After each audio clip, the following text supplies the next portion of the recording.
two sort of controversies, stories, I suppose, in regard to Just Stop Oil at the moment. One is that Dale Vince, who is the ecotricity magnate, has said that he is going to stop funding Just Stop Oil. And also Oxford University Freshers' Fair says that they have happily had Just Stop Oil recruiting students there.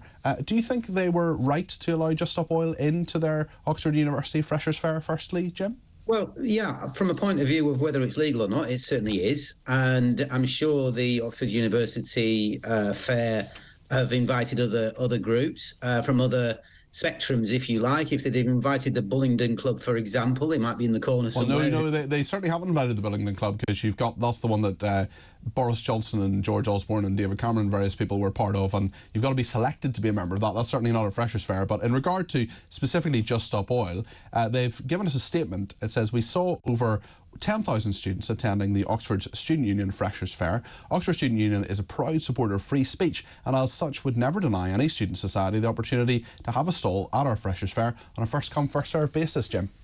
Yeah, I don't see a problem with that.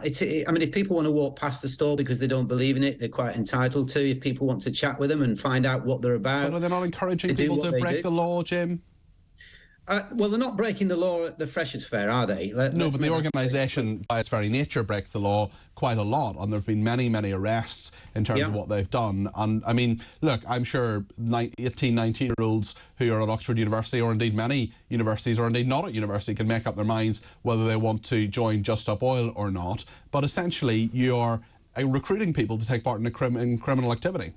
Well, for those that do that, I don't necessarily support that. I tread this fine line. I've got a job to do as a meteorologist and as a media meteorologist to say what I believe and what I see, and the data is very clear. And in one way, Just Stop Oil kind of in a way have reached a point where, although they've not stopped the oil, as we just seen with what Sunak's just done, their message has been loud and clear. All right, they've crossed the line sometimes, and I wouldn't necessarily agree with some of their tactics. Well, it's not just sometimes, Jim, is it? They cross the line quite a lot. They stop people getting to work. They stop people getting to hospital sometimes, although they say they allow ambulances through. But how can they possibly know? You know, is someone in a bad state of health trying to get through? I know someone was trying to get through to hospital, was in a very bad way, and Just Stop Oil were blocking right up the length of things. So I think in terms of Just Stop Oil, I've interviewed quite a few people from Just Stop Oil over the last few months, and clearly their activities, like I totally accept that people have a right to protest, have a right to free speech. We are indeed the home of free speech.